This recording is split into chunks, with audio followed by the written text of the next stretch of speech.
So let's look at trauma, what it is and what it does to us. What does it feel like on a subjective level when we've experienced trauma, and how does that shape our worldview?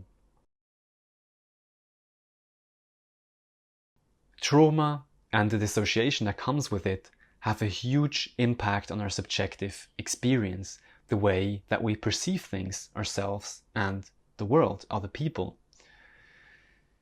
Dissociation means that we are moving away from registering ourselves, sensing ourselves, because through a certain experience, there is now too much pain there to be registered. So feeling ourselves in this situation would mean feeling the pain. And when our nervous system is getting overwhelmed by a certain situation, this overwhelm leads us to leave us and push the overwhelm, the things that we can't handle with our nervous system, push that into the subconscious mind, no longer feeling it. So we're kind of like losing connection to aspects of ourselves because of too much pain. So this is actually a protection mechanism that helps us to live through severe stress and through experiences where we are in unhealthy environments and we can't do anything about it. Most often this happens during our childhood, when developmental needs aren't being met and we are cutting our awareness of those needs. We are dissociating away from those needs. We no longer register these needs and the pain of these needs not being met in order to be able to keep on growing as individuals. So this is actually a genius mechanism of our nervous system to help us go through situations and keep functioning in situations that are actually breaking us apart inside.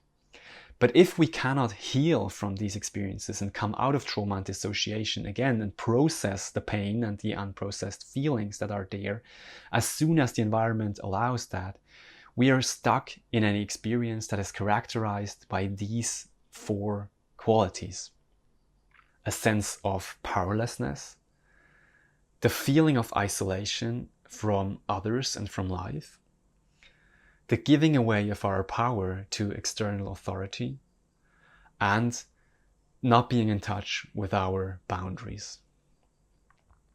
So let me expand a bit on these characteristics that come by dissociation due to trauma, so that we can understand them a little bit better. The powerlessness that we can feel due to trauma comes from being overwhelmed by external factors, things that are happening around us that are so scary and threatening to us that our nervous system just freezes up and locks up. We experience that we can't do anything about it. We are powerless. We are at the mercy of forces outside of ourselves. And again, this most often happens during our childhood years, when we are dependent on our parents looking after us and caring for our needs, giving us safety, love, affection, and care. But because it can happen that our parents withdraw their love and affection or their care, be it through something that we did they don't approve of, or be it because they just have a rough time, or other environmental impacts that we can't anticipate, we can experience the sense of being exposed to the whims of others in our survival. So when we are a child and we're dependent on the people like our parents looking after us, and they don't do that, we can experience that as an existential threat. We can't survive without them. So we're really dependent on them looking out after us. And if we experience them not doing this, this can be stuck in our nervous system. And even as adults later on, if we don't process this and move out of the dissociation and the trauma again, we keep on projecting this sense of powerlessness onto the world and other people, feeling like other people have it in their power to decide about our existence. Even though now as adults, we can actually look after ourselves and keep ourselves safe. The sense of isolation comes because in dissociation, we split off part of our awareness into a kind of limbo state. When a need of ours isn't met in our childhood, at one point that becomes so painful that we split off awareness of that need. We no longer feel the need being there, and we also don't have to feel the pain of that need not being met. We give up. Not feeling seems better than feeling in a situation where I need to dissociate. But because life is experienced most deeply through our felt connection to it, in dissociation we lose some aspects, or even most aspects, of our connection to life and our own life force, the way that life moves in us. So we suddenly feel like life is external to us because it's no longer happening in us. We don't register life happening in us. We can feel like just being spectators, as if we are kind of alive, but also not really, like nothing really moves us. And life is happening to us, or is happening without us even. And we're just kind of there, but not really able to interact with it. We might experience situations where other people are really moved, really touched, they're tearing up, and to us, just nothing happens. That's because we are no longer in connection and can't register the life force within us being touched, because we had to dissociate away from experiences that were too painful for us in the past. So that's where the sense of isolation comes from. We also give away our power to external authority because we are no longer in connection with our inner knowing. So naturally, we would have this kind of inner compass. We have our own spontaneous reactions and instincts that would normally guide us through life. We would orient around them, our felt sense of what's right for us, our gut feeling, intuitions. But because we split off from the awareness of that, we can no longer register that. And so in dissociation, we are feeling completely lost in life. We have no way to orient ourselves. So in order not to feel so lost, we start to look outward for external authority to tell us what to do and guide us through life. But because, of course, only we can really know what's truly best for us in each situation that we are facing and experiencing, giving away this kind of power often leads to the abuse of power. It doesn't even have to be people that we are looking towards. It can also be ideologies, it can be culture, it can be tradition, it can be concepts, ideas. No matter what we use in order to not feel lost, if it's not connected to our internal spontaneous readout from every situation, feeling and intuiting what's best for us, we are actually giving away our power. And that most often happens because of dissociation, and we can't no longer feel what's happening inside us, and so we can't form opinions. We also are no longer in contact with our boundaries. That's because in trauma, our boundaries have been completely violated. If we have a need, and as a child, in the beginning, we will stand up for this need being met. We will fight for this need being met. This is our boundary in action. So for example, if I'm not being perceived with my need, I will start to cry, I will protest, I will try to make myself seen with what I need. I will throw a tantrum, whatever it is. This is my boundary in action. But if this need is not being met for too long a time, I resign at some point, I give up, I can't keep this fight up.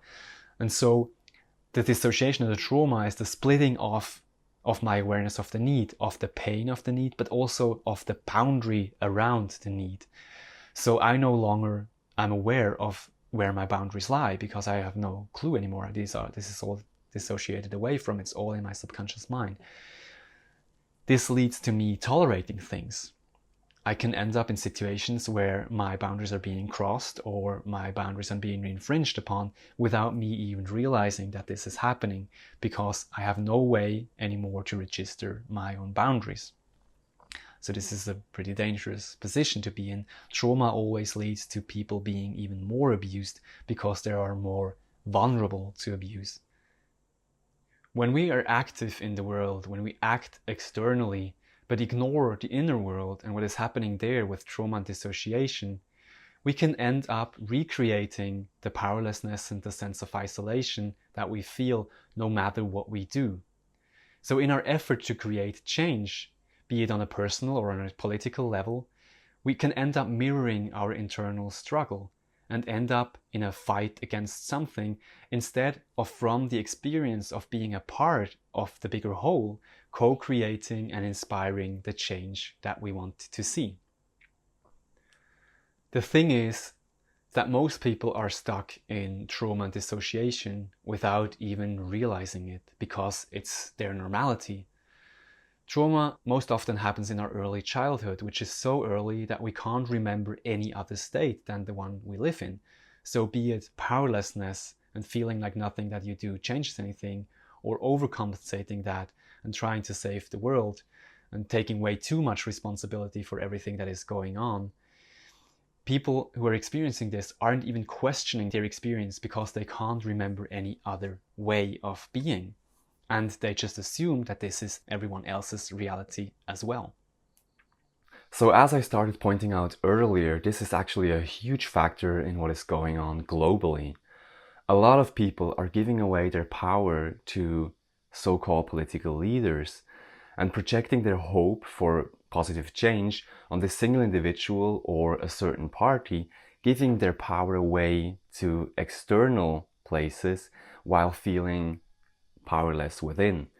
And other people are taking the power and overcompensating their own sense of powerlessness with a kind of savior identity and covering up their lack of existential safety with the story of being the ones to create the new, better world of tomorrow. This dynamic, this giving away of power and taking of power is behind all tyranny forming. It's behind the possibility of tyranny forming. It's also behind most infringement or all the infringement on personal liberty, on freedom of speech, and on personal responsibility. It's just some people taking the responsibility and the power that other people are not taking and then abusing that for their own personal ends, which are just unmet, unconscious, emotional needs. But nobody can take the responsibility that is yours and do a good job at it. So it's not that we have the wrong people in power.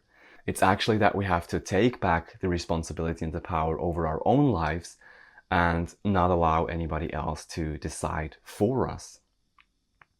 This is mainly done, as I try to outline in this video, through healing from our trauma and moving out of dissociation, coming back into contact with ourselves and being able to sense within what is best for us and make our own choices and decisions and act from our gut feeling. And so by pointing out these qualities that we can find in people who are affected by dissociation and trauma, I'm also trying to give a certain reference point so that you can look at your own experience and see if that fits for you, or you can use it as a lens to look at what's happening in the world and get a different perspective on what might be happening on a subconscious level. And what are the driving forces behind of a lot of things that are being done on the political stage that are mainly not constructive. And so now I also want to point in the direction of healing. We can actually heal from trauma and move out of the dissociation again and experience safety, interconnectedness, and claim healthy responsibility again for our personal lives. Not by exclusively focusing on the external world, trying to change that, or by withdrawing from it, but actually by focusing on our internal world and coming back into healthy control of our immediate experience.